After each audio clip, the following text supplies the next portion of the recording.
Olá, meus irmãos e irmãs de Ideal Espírita, vocês amigos e amigas que nos acompanham aqui na página Estação da Luz Espírita, muitíssimo obrigado mesmo pela sua companhia. A nossa página Estação da Luz Espírita não tem fins lucrativos, o objetivo é a divulgação da doutrina espírita. E é por isso que nós reunimos aqui esta sede de matérias espíritas para que possa atender às suas necessidades, estudo, lazer, pesquisa. Você encontra aqui na nossa página Estação da Luz Espírita os livros da codificação, obras suplementares, entrevistas, palestras e os programas da Web Rádio Estação da Luz de Natal e Web Rádio Cristo Consolador de São Paulo. Ou seja, um acervo que atenda às suas necessidades, sem fins lucrativos. O objetivo é a divulgação da doutrina espírita. E agora eu convido você para nos acompanhar na reprodução de mais esse trabalho imperdível. Muito obrigado mesmo pela sua companhia e vamos juntos!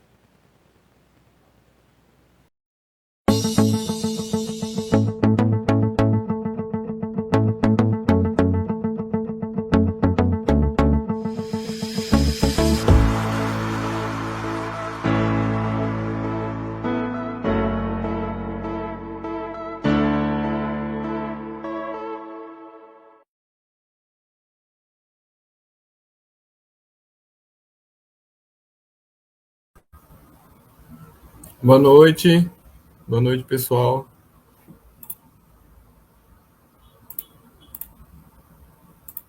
Deixa eu tentar abrir minha tela. Fui. Boa noite a todos, bom domingo. Deixa eu compartilhar daqui a pouquinho a nossa tela.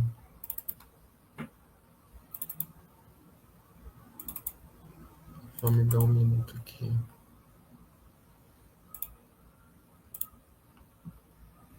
Muito bem. Vamos ver quem chegou, né? Comentários. Maria Cláudia Soares, boa noite. Serafim, a todos. Boa noite, Maria. Eu vou fazer uma prece inicial e a gente... chegou mais gente aqui. Boa noite a todos, que amamos um ótimo estudo. Boa noite, mãe. Boa noite, Rosana. Eu vou fazer uma prece inicial e a gente começa, tá? Obrigado, Jesus, pela oportunidade dessa reencarnação. Obrigado por estarmos aqui reunidos para o estudo da biografia de Chico Xavier, dos lindos casos de Chico Xavier, revirando o baú do Chico. Que o Senhor possa nos auxiliar nesse momento de estudo, nesse momento de palestra, que o Senhor possa clarear a nossa mente, clarear o nosso coração, para que a gente possa receber as mensagens desse grande médium que foi o Chico, que tanto nos auxiliou e nos auxilia até hoje, que serve de inspiração para todos nós, que nos inspira, que nos ajuda a nos tornarmos melhores, e que assim a gente possa dar continuidade com a nossa trajetória, com a nossa caminhada, com a nossa evolução moral. Obrigado por tudo, graças a Deus e graças a Jesus. Que assim seja. Bom, muito bem. Eu vou apresentar aqui.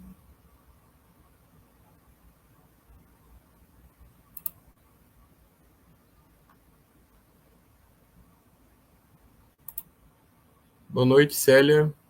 Paz e luz com Jesus, queridos irmãos. Prazer e honra estar aqui. Boa noite, Célia. Lindos casos de Chico Xavier, a lição da súplica.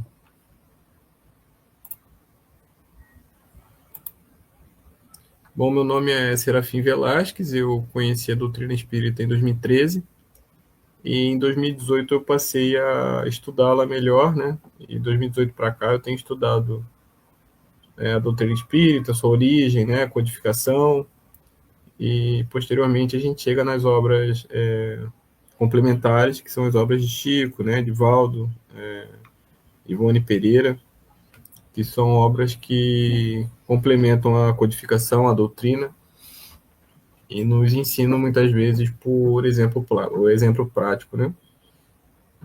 A aplicação das coisas que nós aprendemos com Kardec. Bom, eu fiz um sumário, introdução, revirando o baú do Chico e bibliografia. Então, introdução. O livro que a gente está lendo, O Lindos Casos de Chico Xavier, ele foi escrito por Ramiro Gama. O Ramiro visitava o Chico, né, constantemente lá em Uberaba e Pedro Leopoldo. E aí ele efetuou um minucioso trabalho de pesquisa, pondo em relevo a excepcional personalidade de Chico.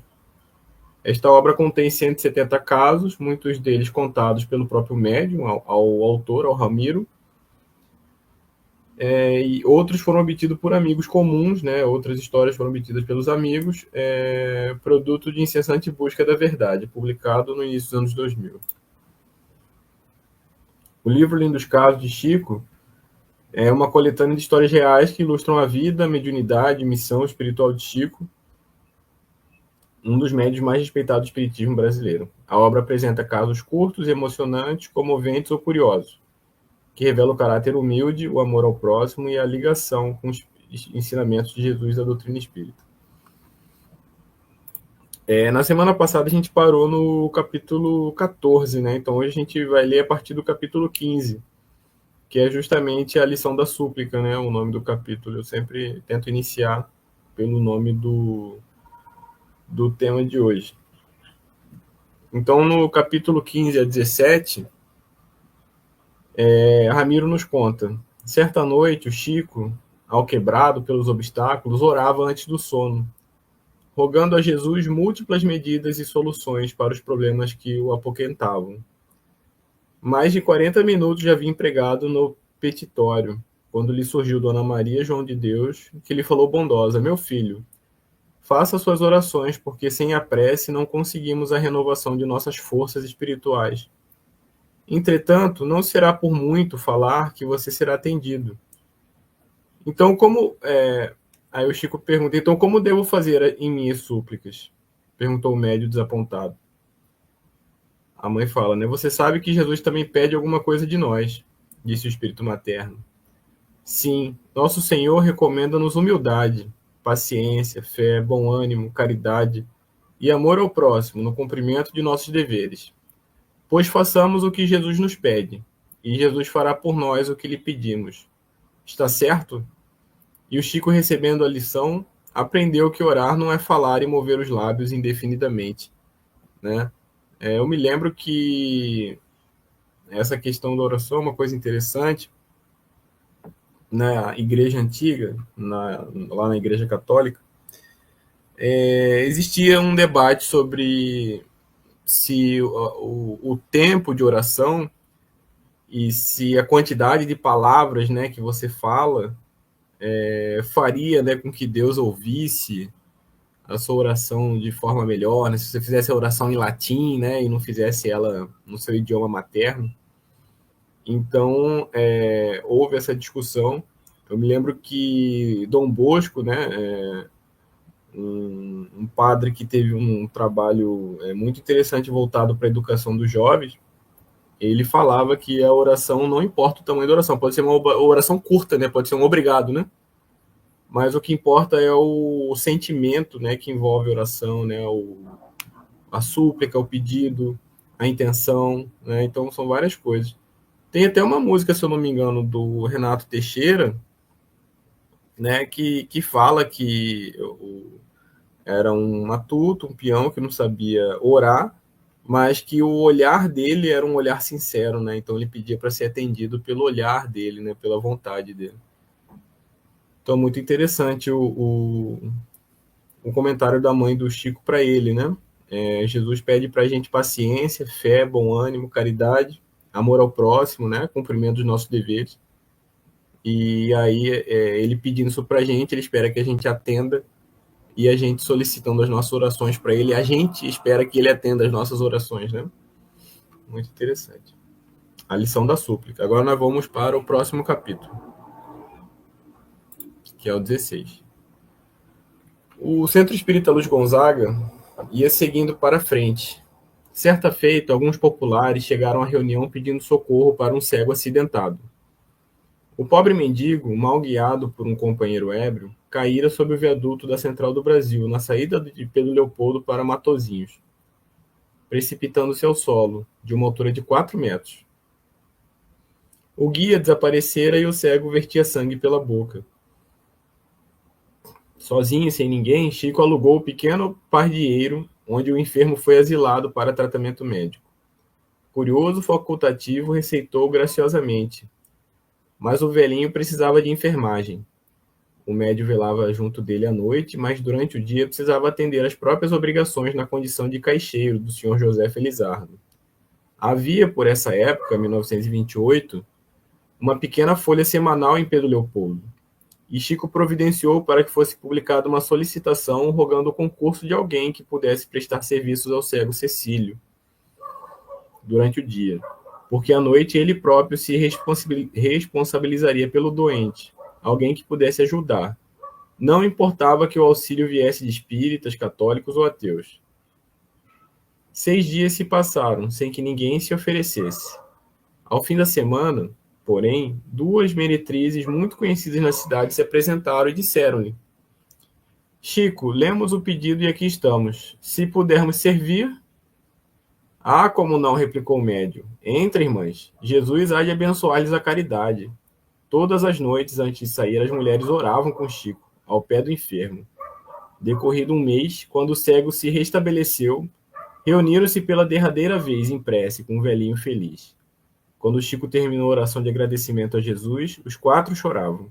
Então uma delas disse ao médium: Chico, a prece modificou a nossa vida. Estamos a despedir-nos. Mudamo-nos para Belo Horizonte, a fim de trabalhar.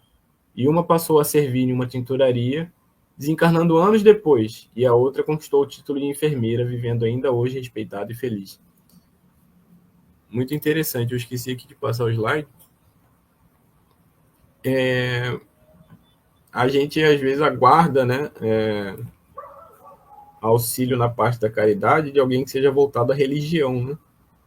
Tanto que o anúncio do Chico, se a gente lembrar do primeiro, da primeira parte do slide, referia-se que não importava se a pessoa fosse católica, espírita ou ateu, né, mas que estava precisando de ajuda. E quem ofereceu ajuda foi alguém totalmente fora do meio religioso, né?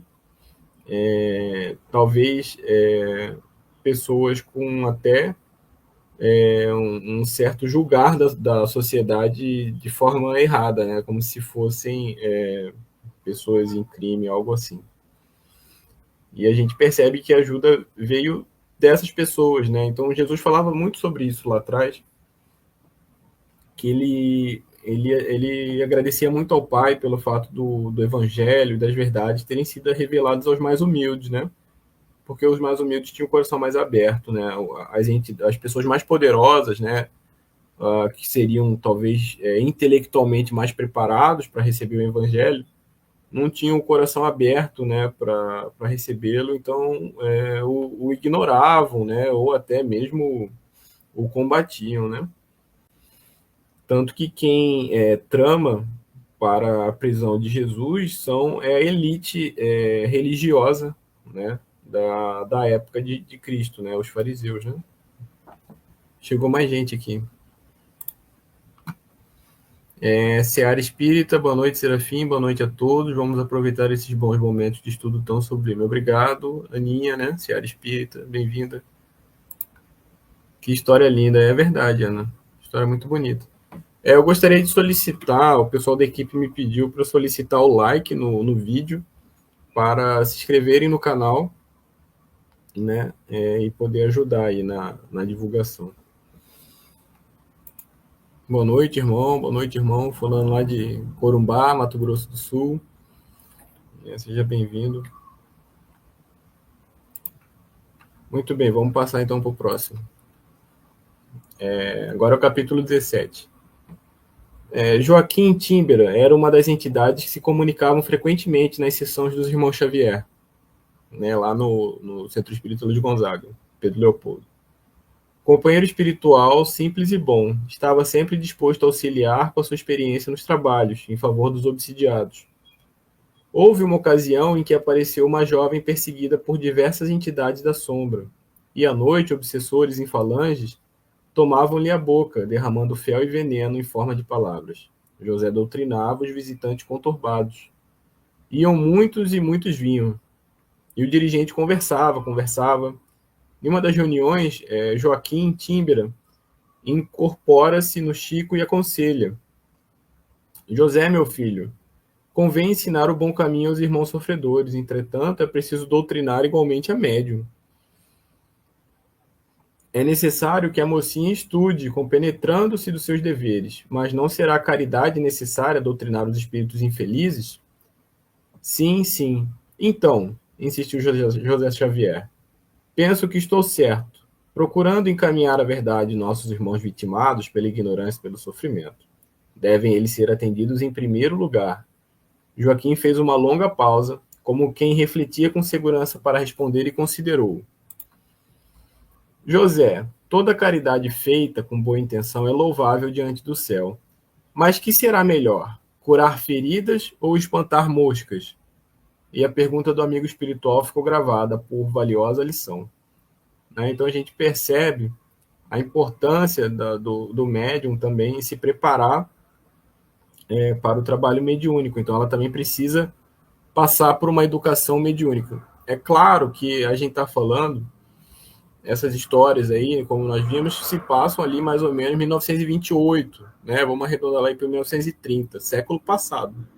Praticamente 100 anos atrás, né? Porque nós estamos em 2025, estamos nos encaminhando para 2030, né? Então nós estamos falando de 1930. Então, assim, o Chico, né? A parceria do Chico com a parceria do Valdo Vieira, né, nos auxiliou muito com a questão da educação mediúnica, né? O livro Desobsessão, que nós lemos ali na SABED para poder preparar a nova equipe, né, para o trabalho mediúnico, os livros de André Luiz, né, da parceria com o Chico e o Valdo.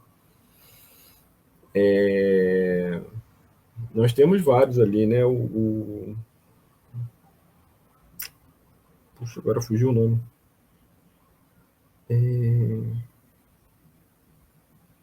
Mecanismo da mediunidade, né? A partir daqueles livros ali que eu considero da metade para lá, para o final, são um pouco mais complicados de André, né?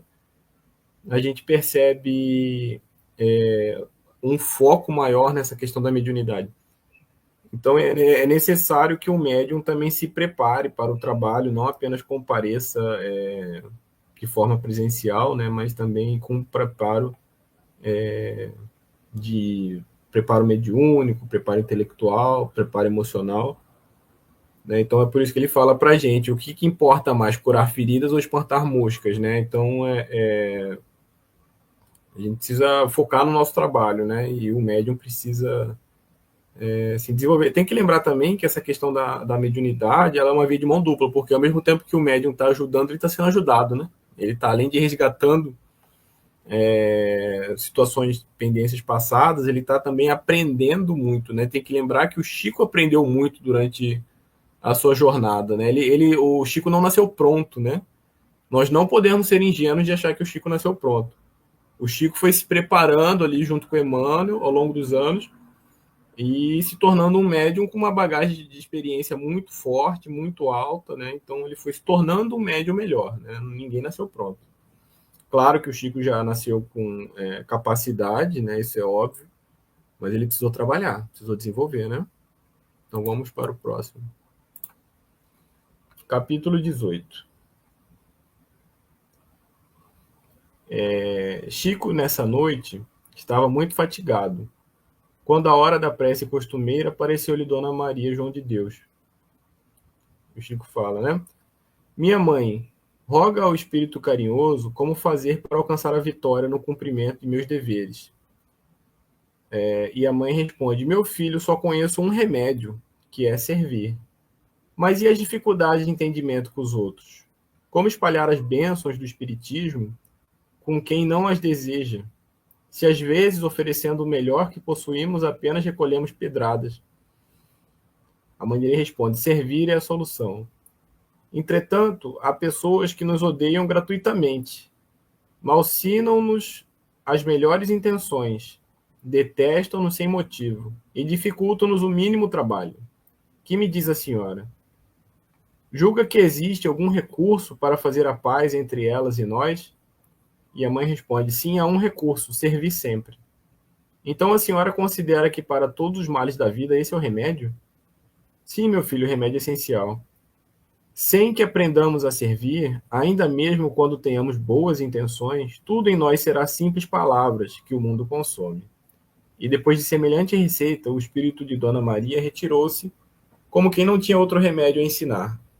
Né? Então o Chico aprendeu muito com a sua mãe. Né? A mãe do Chico já tinha uma evolução espantosa, né? A gente percebe assim o quanto ela foi importante para ele nos primeiros anos, né? O Chico é de 1910, então em 1928 o Chico tinha 18 anos, né? Era um jovem, né? Muito jovem ainda, 18, 19 anos.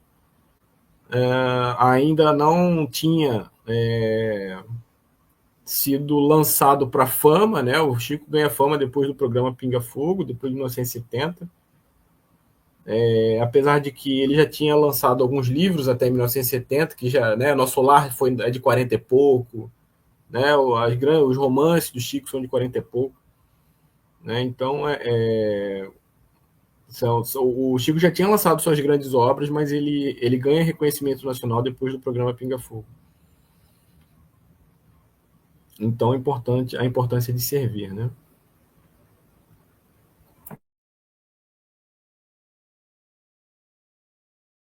Vamos para o próximo capítulo.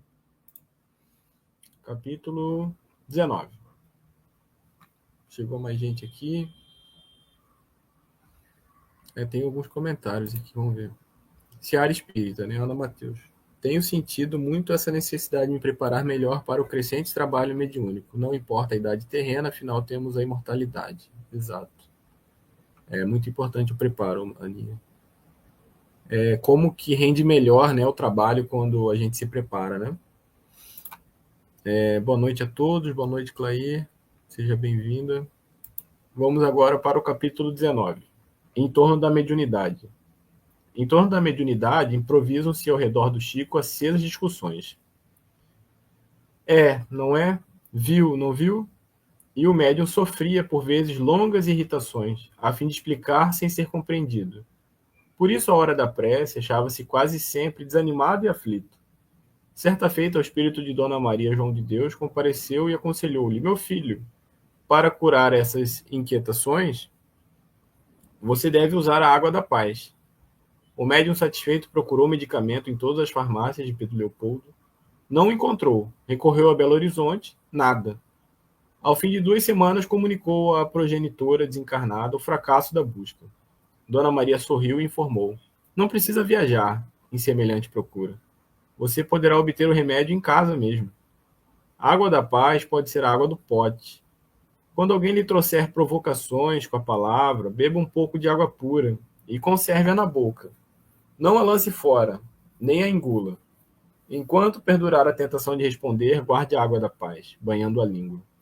O médium baixou então os olhos, desapontado, compreendera que a mãezinha lhe chamava o espírito à lição da humildade e do silêncio.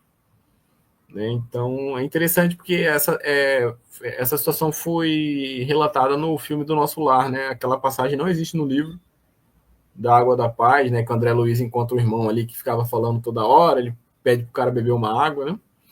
Na verdade, ele olha os enfermeiros fazendo com ele e depois ele replica, né? Então, é retirado dessa situação do Chico, né?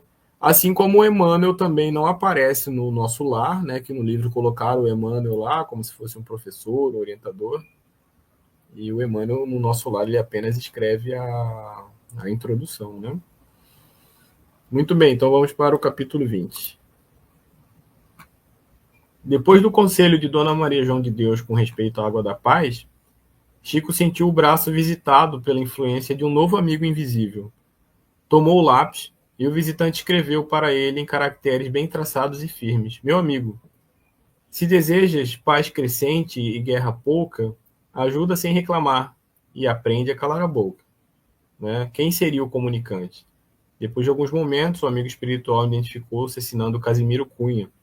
Foi este o primeiro contato entre o médium e o maravilhoso poeta vassourense.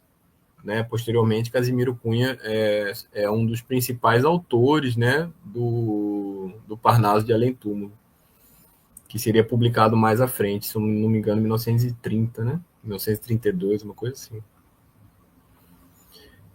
E aí, como eu fiz um cronograma para o nosso estudo, o do livro Lindos Casos do Chico acaba aqui, né? Acaba no capítulo 20, né? Que é o próximo, capítulo 21, já é outro tema, que é a medicação pela fé.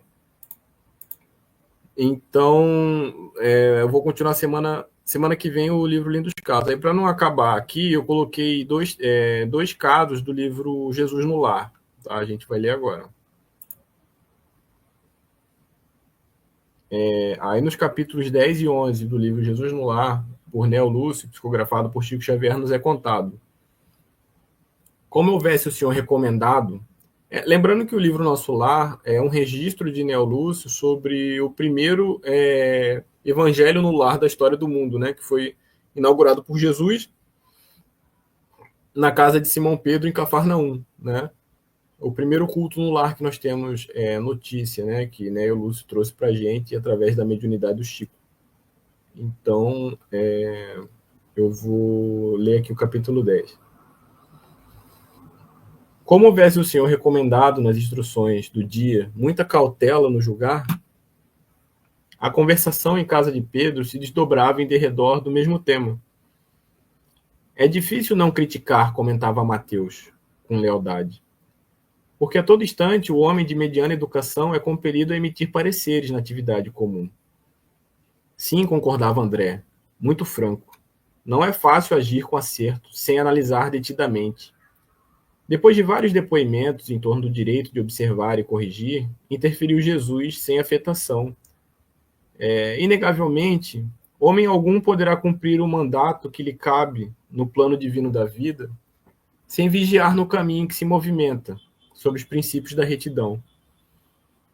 Todavia, é necessário não inclinar o espírito aos desvarios do sentimento, para não sermos vitimados por nós mesmos. Seremos julgados pela medida que aplicarmos aos outros. O rigor responde ao rigor, a paciência, e a bondade. E transcorridos alguns instantes, contou. Quando Israel vivia sobre... Deixa eu passar aqui para vocês. Quando Israel vivia sobre o governo dos grandes juízes, existiu um magistrado austero e violento, em destacada cidade do povo escolhido, que imprimiu o terror e a crueldade em todos os serventuários sob a sua orientação. Abusando dos poderes que a lei lhe conferira, criou ordenações tirânicas para a punição das mínimas faltas. Multiplicou infinitamente o número dos soldados, edificou muito cárceres e inventou variados instrumentos de flagelação. O povo, asfixiado por estranhas proibições, devia movimentar-se debaixo de severa fiscalização, qual se fora rebanho de bravios animais. Trabalharia, descansaria e adoraria o Senhor, em horas rigorosamente determinadas pela autoridade, sob pena de sofrer humilhantes castigos nas prisões com pesadas multas de toda espécie. Se bem mandava o juiz, melhor agiam os subordinados, cheios de natural malvadez. Assim foi que, certa feita, dirigindo-se o magistrado, alta noite, à casa de um filho enfermo, foi aprisionado, sem qualquer consideração por um grupo de guardas bêbados e inconscientes que o conduziram à escura enxovia que ele mesmo havia inaugurado semanas antes.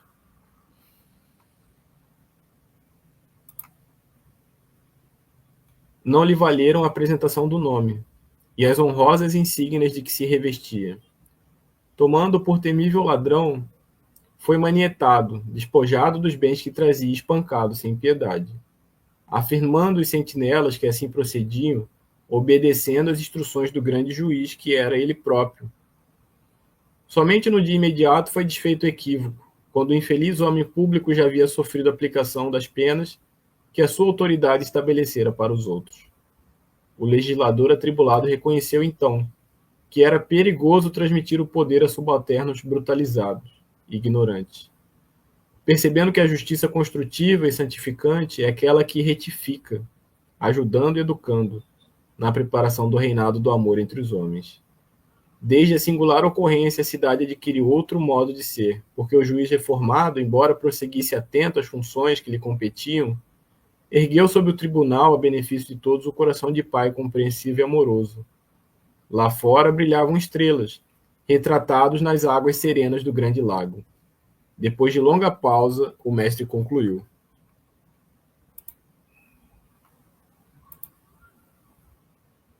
Somente aquele que aprendeu intensamente com a vida, estudando e servindo, suando e chorando para sustentar o bem, entre os espinhos da renúncia e as flores do amor, estará habilitado a exercer a justiça em nome do Pai. Né? Então, a gente percebe a dificuldade que nós temos de julgar. Né? O próprio Cristo ele nos chama a atenção de que durante a nossa trajetória no planeta Terra, nós seremos julgados, nós julgaremos também, né? Mas nós temos que ter cuidado, né? Então ele pede que aquele que julgar com paciência será julgado pela paciência, aquele que julgar com a bondade será julgado com bondade, né? Então a gente precisa ter um certo discernimento em julgar algumas situações. A gente aqui no Brasil, a gente costuma julgar muito político, né? Eu não sei se isso é uma cultura mundial, eu acredito que seja. Aqui no Brasil a gente costuma julgar muito político. Então, mas a gente precisa entender que o cargo que essas pessoas ocupam também são cargos que faz com que eles tenham acesso a coisas que as pessoas comuns não teriam. Né? Então, eles têm acesso a recursos, por exemplo, a emendas, né, situações que pessoas comuns como nós, né, que exercemos a nossa profissão, não temos. Né? Então, se a pessoa não tem um preparo espiritual para aquele contexto, se a pessoa ela não tem algum tipo de conduta moral que o guia, torna-se muito difícil não ceder à tentação de cometer algum crime. Né? Eu não estou aqui tentando justificar o que é errado é certo, não. Mas nós temos que entender que se nós estivéssemos naquela posição, qual será que seria o nosso procedimento quanto àquele contexto? Né? Como que nós iríamos agir? Né? Então, são essas reflexões que a gente precisa fazer. E a doutrina espírita, ela sempre nos auxilia muito. Né? Nós espíritas, temos a doutrina do nosso lado. Mas ela tem que ser uma doutrina vivida, né? Muito mais do que estudada. É muito importante estudar a doutrina, mas é importante viver a doutrina, né? Então, por isso que a gente está estudando aqui a biografia do Chico, porque a biografia do Chico, ela nos orienta, né? Nos estimula a ver como que é uma doutrina aplicada, né? O Chico é uma doutrina espírita aplicada, né? Como médium, como conduta, né? De fato, é um grande modelo para gente, para nós como brasileiros, como espíritas. Então, por isso que a gente está aqui estudando. Agora, vamos para o próximo capítulo. Só deixa eu tomar uma água um minutinho.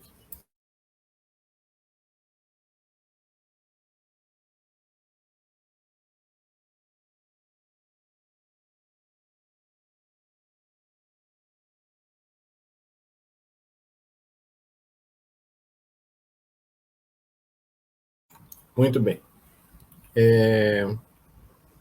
Agora é o próximo capítulo, né, o capítulo 11 do Jesus no Lar. Inclinara-se a palestra no lar humilde de Cafarnaum, para os assuntos alusivos à devoção. É um assunto muito importante para nós religiosos, né, para nós que temos aí interesse no lado da espiritualidade, né, sobre a questão da devoção. Será que a gente deve viver a nossa vida eternamente em devoção? Será que nós não deveríamos, talvez, equilibrar, né, a devoção com o trabalho? Vamos analisar, né, o estudo aqui. Inclinara-se a palestra no lar humilde de Cafarnaum para os assuntos alusivos à devoção, quando o mestre narrou um significativo tom de voz. Um venerado devoto retirou-se em definitivo para uma gruta isolada, em plena floresta, a pretexto de servir a Deus. Ali vivia, entre orações e pensamentos que julgava irrepreensíveis, e o povo, crendo tratar-se de um santo Messias, passou a referenciá-lo como um intraduzível respeito. Reverenciá-lo. Se alguém pretendia efetuar qualquer negócio no mundo, dava-se pressa em buscar-lhe o parecer. Fascinado pela alheia consideração, o crente estagnado na adoração, sem trabalho, supunha dever situar toda a gente em seu modo de ser, com a respeitável desculpa de conquistar o paraíso. Se um homem ativo e de boa fé lhe trazia apreciação, algum plano de serviço comercial, ponderava escandalizado. É um erro. Apague a sede de lucro, que lhe ferve nas veias. Isto é ambição criminosa. Venha orar e esquecer a cobiça. Se esse ou aquele jovem lhe rogava opinião sobre o casamento, clamava aflito: é disparate. A carne está submetendo o seu espírito. Isto é luxúria. Venha orar e consumir o pecado. Quando um ou outro companheiro lhe implorava conselho acerca de algum elevado encargo na administração pública, exclamava compungido: é um desastre. Afaste-se da paixão pelo poder. Isto é vaidade e orgulho. Venha orar e vencer os maus pensamentos. Surgindo pessoas de bons propósitos, reclamando-lhe a opinião quanto a alguma festa de fraternidade em projeto, objetava irritadiço: é uma calamidade. O júbilo do povo é desregramento. Fuja a desordem. Venha orar subtraindo-se à tentação. E assim, cada consulente, em vista da imensa autoridade que o santo desfrutava, se entristecia de maneira irremediável e passava a partir-lhe os ósseos na soledade em absoluta paralisia da alma. O tempo, todavia, que tudo transforma, trouxe ao preguiçoso adorador a morte do corpo físico. Todos os seguidores dele o julgaram arrebatado ao céu, e ele mesmo acreditou que do sepulcro seguiria direto ao paraíso. Com inexcedível assombro, porém, foi conduzido por forças das trevas a terrível purgatório de assassinos. Em pranto, desesperado, indagou, à vista de semelhante e inesperada aflição, dos motivos que lhe haviam sitiado o espírito em tão pavoroso e infernal torvelinho. Sendo esclarecido que, se não fora homicida vulgar na terra, era ali identificado como o matador da coragem e da esperança em centenas de irmãos e humanidade. Silenciou Jesus. Mas João, muito admirado, considerou o mestre. Jamais poderia supor que a devoção excessiva conduzisse alguém a infortúnio tão grande. O Cristo, porém, respondeu imperturbável: plantemos a crença e a confiança entre os homens, entendendo, entretanto, que cada criatura tem o caminho que lhe é próprio. A fé sem obras é uma lâmpada apagada. Nunca nos esqueçamos de que o ato de desanimar os outros nas santas aventuras do bem é um dos maiores pecados diante do poderoso e compassivo Senhor. Então, muito interessante esses dois capítulos que eu selecionei, o 10 e o 11, né? Um fala sobre o juiz e o outro fala sobre o venerando adorador, né?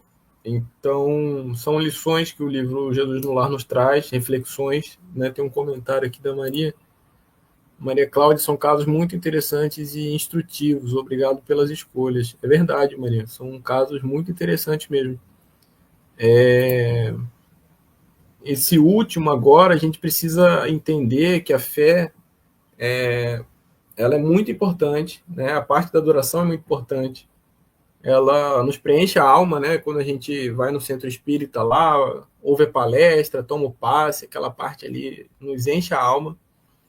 Mas nós não podemos ignorar também o fato de que nós precisamos do trabalho, porque o trabalho ele foi feito para o trabalhador, que está preparado para o trabalho, no momento em que o trabalhador está preparado, para que o próprio trabalhador aprenda, né, durante o trabalho. Então, o trabalho ele é muito importante, tanto que Kardec coloca lá no Livro dos Espíritos a lei do trabalho, né? Lá tem a lei da adoração, lá tem a lei do trabalho, a lei do progresso.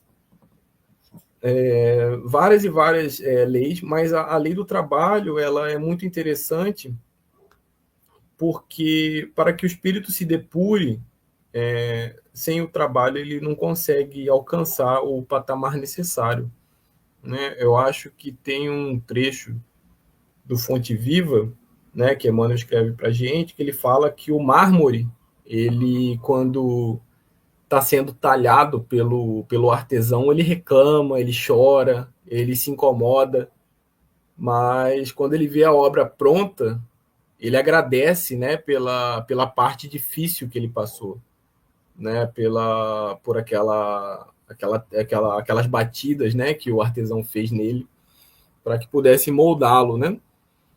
Então a gente percebe que muitas das dificuldades que a gente passa estão nos moldando, né? Estão nos tornando seres humanos melhores, espíritos melhores, né? Faz parte da nossa caminhada evolutiva. É claro que você ter maturidade durante o sofrimento é muito difícil, justamente por causa do nosso momento evolutivo.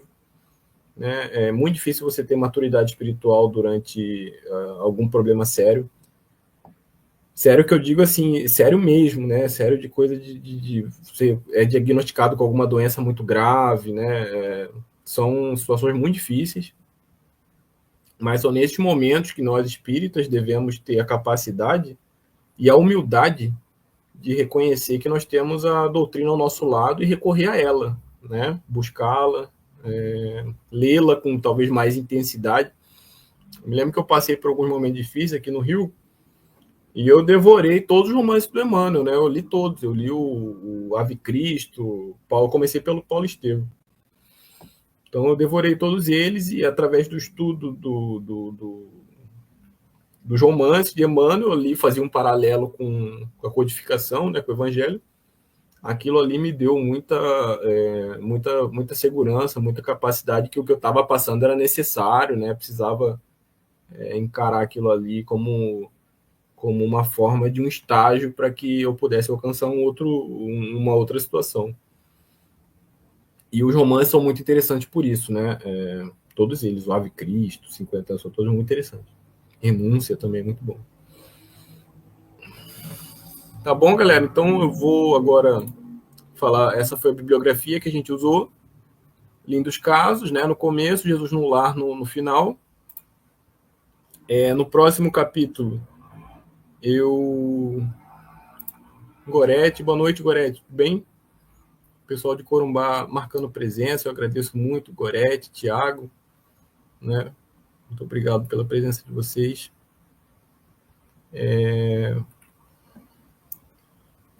O próximo capítulo vai ser Lindos Casos de Chico Xavier, a medicação pela fé. Tá? A gente vai dar continuidade com nossos estudos. Obrigado. Lá em Corumbá, em Mato Grosso do Sul, recente, né? Houve um acidente na estrada lá na BR-262. E desencarnou uma pessoa que eu conheço, né? Que meu irmão conhece, estudou com a gente, estudou com ele. Uma jovem médica, né? Que desencarnou. Como que é... E a gente ficou refletindo, né? Pensando como que é difícil ser espírita, né? Nesses momentos, assim, de acidente, né? De dificuldade, como eu estava comentando. Né, como é difícil, tá, pessoal? Mas a doutrina espírita é uma.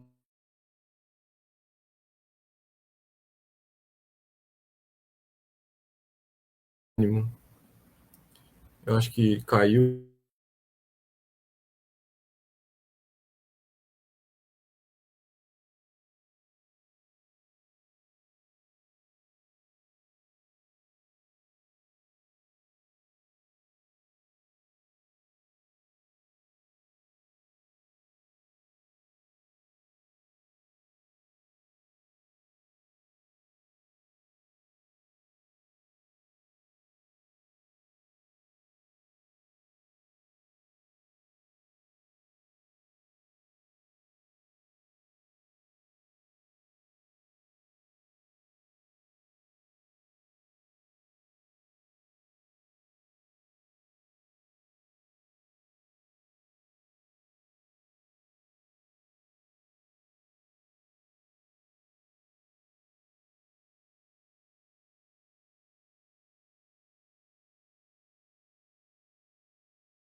Boa noite, pessoal.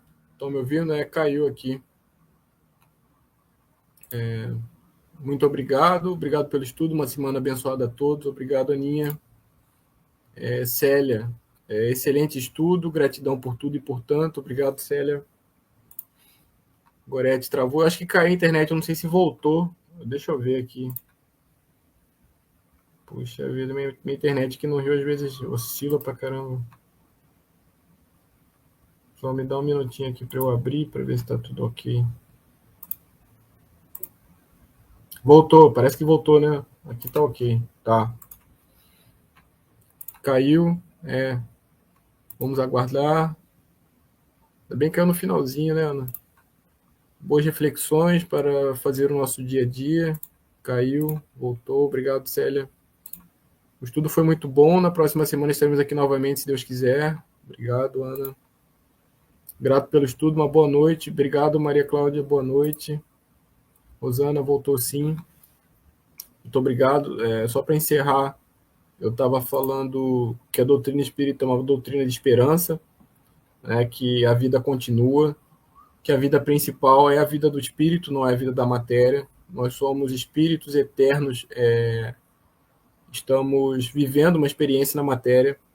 Esses momentos de dificuldade, né, de desencarne coletivo que nós tivemos, queda de aviões recentes na Índia, né, nós tivemos guerras que estão tendo, né, ali no continente europeu, no Oriente Médio,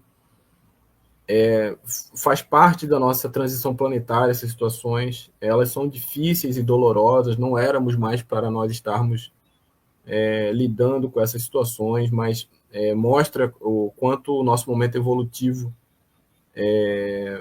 ainda é precário. A gente evoluiu muito tecnologicamente, né? Nós temos capacidade de viajar no espaço, mas a nossa moral não evoluiu ao mesmo tempo que a nossa parte tecnológica, que a nossa parte intelectual. E a doutrina espírita, ela nos auxilia muito a buscar essa evolução moral, né, do espírito, para que possamos nos conscientizar e tornar o planeta Terra mais cristão, né, para todos. Cristão no sentido completo e não no cristão de simplesmente denominação religiosa, né? Então é isso, tá, pessoal? Tiago, excelente estudo, irmão, obrigado. Obrigado pela presença. Queria agradecer a todos vocês. Eu aguardo vocês no próximo domingo. Tenhamos fé, tenhamos esperança no futuro. Deus, né, Jesus está nos guiando, está nos auxiliando nesse momento de transição planetária. Ismael, né, o guia espiritual da nossa nação, do Brasil, é um espírito muito competente, um espírito muito qualificado, que trabalha ao lado de Jesus, né? Então tenhamos fé, não nos esqueçamos da nossa oração e que possamos todos ter um excelente descanso aí, um excelente início de semana. Tá bom? Muito obrigado, boa noite a todos, obrigado pela presença de todos, até semana que vem. Tchau, tchau.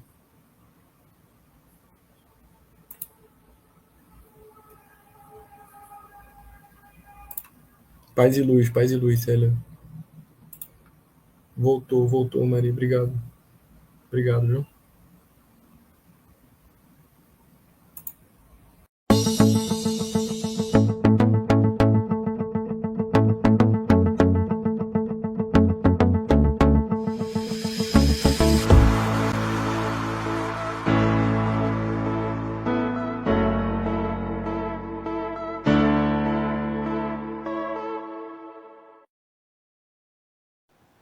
Chegamos ao final da nossa atividade. Muitíssimo obrigado mesmo pela sua companhia e espero você no próximo evento.